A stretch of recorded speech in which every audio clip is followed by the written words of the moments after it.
গোসল করতে করতে হঠাৎই চোখ গেল পাশেই কাকিমার কিছু ছোট পোশাক রাখা। বন্ধুরা, তোমরা নিশ্চয় বুঝতে পেরেছ আমি কিসের কথা বলছি। ওগুলো দেখে একটা অজানা অস্বস্তি মনের মধ্যে কাজ করলেও তাড়াহুড়োর জন্য পাত্তা দিলাম না। আজ আর মনকে আটকে রাখতে পারলাম না। সেখানে পিঙ্ক কালারের দুটো পোশাক ছিল। এই বয়সেও কাকিমা এতটা শৌখিন হবেন জানা ছিল না।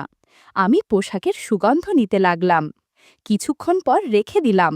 বেশ টানাটানি করলে আবার কাকি বুঝে যাবে। এরপর আমি গোসল শেষ করে বেরোতে না হতেই দেখি কাকি রুমে ঢুকছেন। আমার নাম রাকিব। আমি গ্রামের ছেলে, বয়স ২১। আমাদের বাড়ি একেবারে সবুজে ঘেরা একটা শান্ত গ্রামের মধ্যে। এখানে আকাশটা যেন একটু বেশিই নীল, বাতাসটাও একটু বেশি সতেজ। শহরে যাওয়ার প্রয়োজন খুব একটা পড়ে না। আমাদের বেশ কিছু জমি জমা আছে, সেগুলো বাবার সাথে মিলে সামলাই।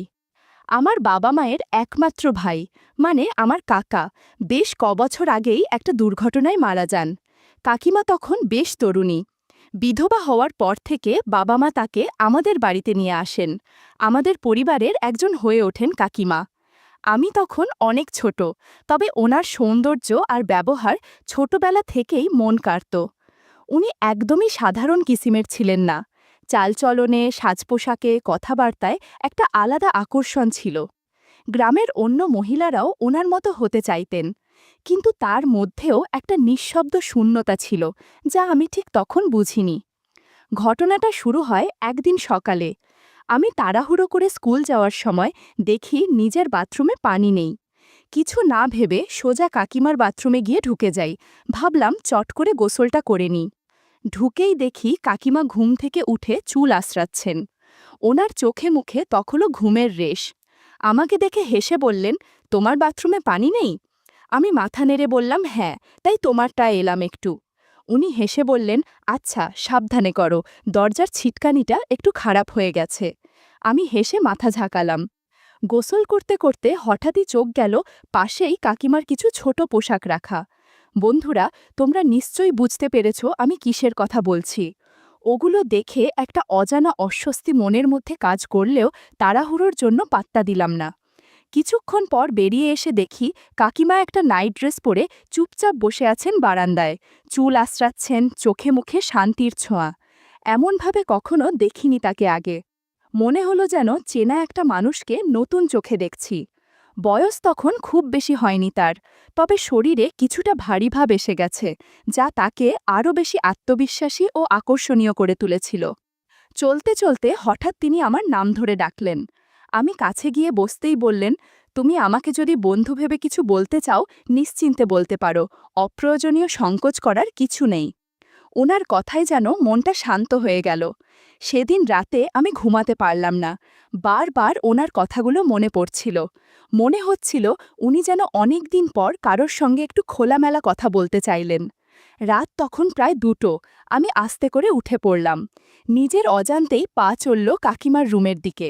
দরজায় হালকা টোকা দিতে উনি নিজে এসে দরজা খুললেন। এখনও সেই নাইট ড্রেসে আছেন, চোখে মুখে এক অদ্ভুত প্রশান্তি। হেসে বললেন, আচ্ছা, দেরি হলে রে, ভাবছিলাম হয়তো আসবি না। আমি হেসে বললাম, আসতে মন চাইছিল, একটু সময় লেগে গেল। উনি হালকা হেসে বললেন, এসো, কিছু কথা বলি। আমি বিছানায় দোস্তেই কাকিমা বললেন, আলোটা নিভিয়ে দিব? আমি হেসে বললাম, দাও না, আরামদায়ক লাগবে। উনি আমার কাঁধে হাত রেখে একটু আদর করে মাথা নেড়ে পাশের ড্রয়ার থেকে একটা ছোট আলো বের করে দিয়ে বললেন, এই আলোতেই গল্প হবে। তারপর আমরা আরাম করে বসে অনেকক্ষণ গল্প করলাম। পুরনো দিনের কথা, গ্রামের কথা, ছোটবেলার মজার কাণ্ড, সব কিছু নিয়েই চলছিল আলাপ। সেই রাতে যেন আমি কাকিমাকে একদম নতুন করে চিনলাম। উনি শুধু আমার কাকি নন, একজন নারী, যার মনেও অনেক না বলা কথা জমে আছে। সেদিনের গল্প যেন আমাদের মধ্যে একটা ভিন্ন রকমের বোঝাপড়া শুরু করে দিল। আমি কাকিকে মনে মনে অনেক দিন ধরেই পছন্দ করতাম। ওনার মধ্যে এমন এক রকম সৌন্দর্য ছিল, যা শুধু চোখে নয়, মনে গিয়েও লেগে থাকত। গ্রামের অনেক মেয়ে কাকির মতো সাজগোজ করার চেষ্টা করত। ওনার কথা বলার ভঙ্গি, হাঁটার ধরন, সব কেমন যেন মোহময়। প্রায়ই কাকির সঙ্গে আমার গল্প হতো। অনেক সময় হালকা মজা করে বিয়ে শাদী নিয়েও কথা উঠত। কাকার বিয়ের দিনটার কথা আজও মনে আছে। আমি তখন বাড়ির সব দায়িত্ব একা হাতে সামলাচ্ছিলাম। কাকি তখন একেবারে নতুন, চোখে মুখে একরাশ আনন্দ, সেই হাসিটা এখনো চোখে ভাসে। কিন্তু ভাগ্য বুঝি খুব নিষ্ঠুর। ঠিক 1 বছর পরই কাকা হঠাৎই আমাদের ছেড়ে চলে গেলেন। পুরো পরিবার ভেঙে পড়েছিল, আর সবচেয়ে বেশি ভেঙেছিলেন কাকি। কারণ কাকা চলে যাওয়ার পর কাকির আর তেমন আপন বলতে কেউ রইল না। তার নিজের বাড়ির অবস্থা ভালো না, মা বাবাও বেঁচে নেই। আমরা সবাই মিলে সিদ্ধান্ত নিই কাকি আমাদের সাথেই থাকবেন। বাড়ির ওপরের অংশটা পরিষ্কার করে আমরা ওনার থাকার ব্যবস্থা করি। আমি নিজে হাতে ওনার ঘরের দরজা, জানালা, খাটপত্র, জামাকাপড় সব গুছিয়ে দিলাম, যাতে ওনার কোনো অসুবিধে না হয়। উনি নতুন করে একটু একটু করে আবার নিজেকে গুছিয়ে নিতে শুরু করলেন। আমি চেষ্টা করতাম ওনাকে সবসময় হাসি খুশি রাখতে।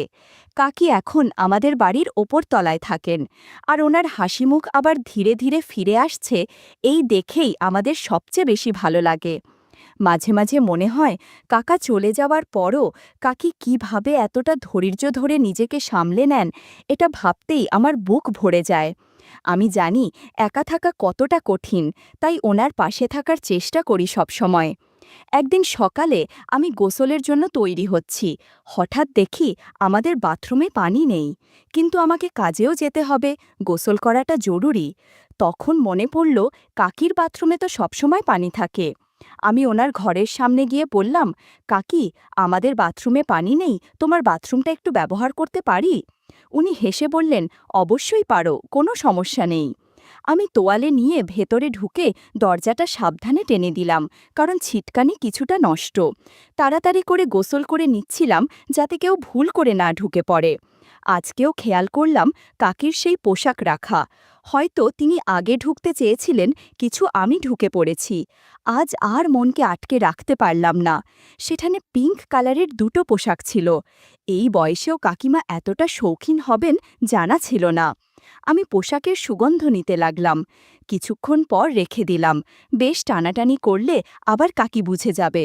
এরপর আমি গোসল শেষ করে বেরোতে না হতেই দেখি কাকি রুমে ঢুকছেন। আমি একটু অপ্রস্তুত হয়ে গেলাম, কিন্তু কাকি হেসে বললেন, আরে, এমন লজ্জার কিছু নেই, তুমি তো আমার সন্তান সম। উনার মুখে ছিল একরকম মায়া ভরা শান্তি, আর চোখে একটা হালকা বিষণ্ণতার ছাপ।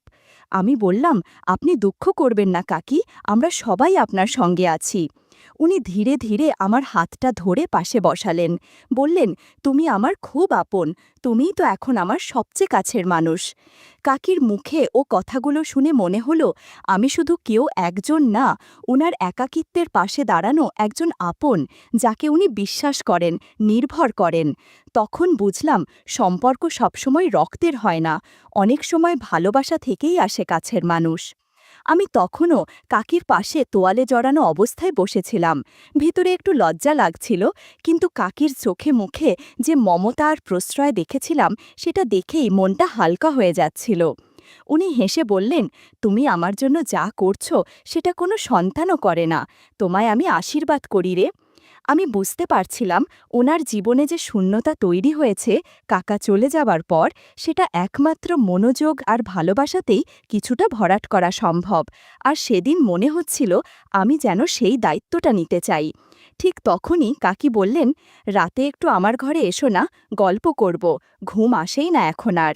আমি হেসে বললাম, আচ্ছা কাকি, আসব। মুখে সাদামাটা উত্তর দিলেও ভেতরে একরকম অস্বস্তি হচ্ছিল। এই ধরনের পরিস্থিতিতে আগে কখনো পড়িনি। ভাবছিলাম, কি হবে যদি আমি যাই, আবার কি হবে না গেলে। মন যেন দ্বিধায় জর্জরিত হয়ে পড়েছিল। এর মধ্যেই হঠাৎ করে কিছু অতিথি চলে এলেন বাড়িতে।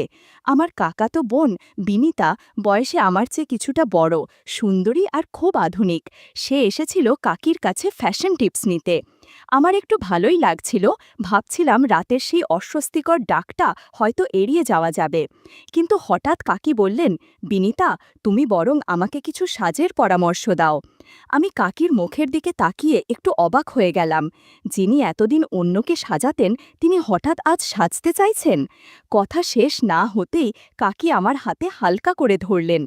কেউ দেখেনি বটে, কারণ তিনি টেবিলের পাশে ছিলেন, কিন্তু আমি যেন খানিকটা চমকে গেলাম। জীবনে প্রথমবার এমনভাবে কোনো মহিলা আমার দিকে এগিয়ে এসেছেন। আমি ঠিক বুঝতে পারছিলাম না কিভাবে রিয়্যাক্ট করব। পরিস্থিতি আরও অস্বস্তিকর হয়ে ওঠার আগেই আমি নিজেকে সরিয়ে নিয়ে ওয়াশরুমে চলে গেলাম। বাবা মা তখন বাড়িতে ছিলেন না, অন্য একটা আত্মীয়র বিয়েতে গিয়েছিলেন, তাই বাড়িতে একটু নির্জনতাও ছিল। ওয়াশরুমে বসে ভাবছিলাম কিভাবে পুরো ব্যাপারটা বুঝব। হঠাৎ বাইরে কাকির কণ্ঠ শুনতে পেলাম।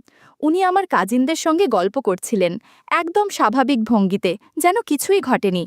তখন কাকি বলছিলেন, আমার যৌবনের সময়টুকু তো একরকম হারিয়েই গেল, কপালটা হয়তো এমনি ছিল। ওনার কথায় একটা চাপা কষ্ট ছিল। আর কাজিন বলছিল, কাকিমা, জীবনের পথ তো এখনো শেষ হয়নি, তোমার জন্য ভালো কাউকে পেলে আবার নতুন করে শুরু করতে পারো। সেই কথাগুলো শুনে আমি গভীর চিন্তায় পড়ে গেলাম। বুঝলাম কাকির ভেতরে অনেক না বলা কথা জমে আছে, আর তার আচরণের পেছনেও হয়তো এমন কিছু কারণ রয়েছে যেগুলো আমি আগে ভাবিনি। সকালে বাবা মা বাড়ি ফিরে এলেন, কিন্তু দুপুর নাগাদ বুঝলাম বাড়িতে তখন কাকি আর আমি ছাড়া আর কেউ নেই। আমি ঘরের বাইরে এসে দেখি কাকি লাল রঙের একটা হালকা জামা পরে বসে আছেন। তাকে দেখতে খুব সুন্দর লাগছিল, চোখ ফেরানো কঠিন ছিল। আমি কিছুক্ষণ দাঁড়িয়ে ওনার দিকে চেয়ে রইলাম। হঠাৎ কাকি হেসে জিজ্ঞেস করলেন, "কি রে, এমন করে তাকিয়ে আছিস কেন?" আমি থমকে গিয়ে বললাম, "না কাকি, কিছু না, শুধু আপনার কথা ভাবছিলাম।"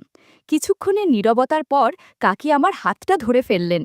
আমার হাত ঘেমে উঠল, বুঝতেই পারছিলাম না এখন কি করবেন উনি। আমি একটু গলা শুকিয়ে বললাম, "কাকি প্লিজ এমন কিছু করবেন না, আমি তো আপনার অনেক ছোট, আর এখন তো কাকাও নেই।"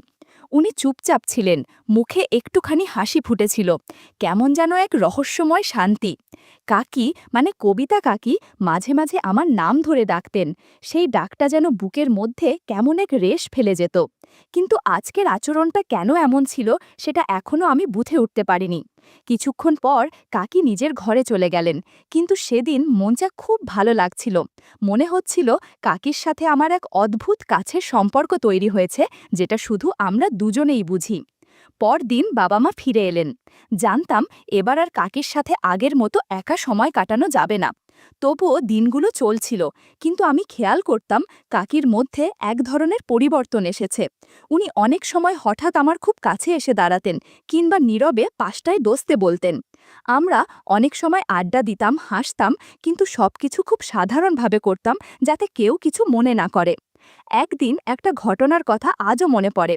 আমি ঘরে ছিলাম, বাবা বললেন কাকিকে ডাকতে। আমি অপেক্ষা করছিলাম, সবাই বাইরে গিয়েছিল, শুধু আমি আর কাকি ঘরে।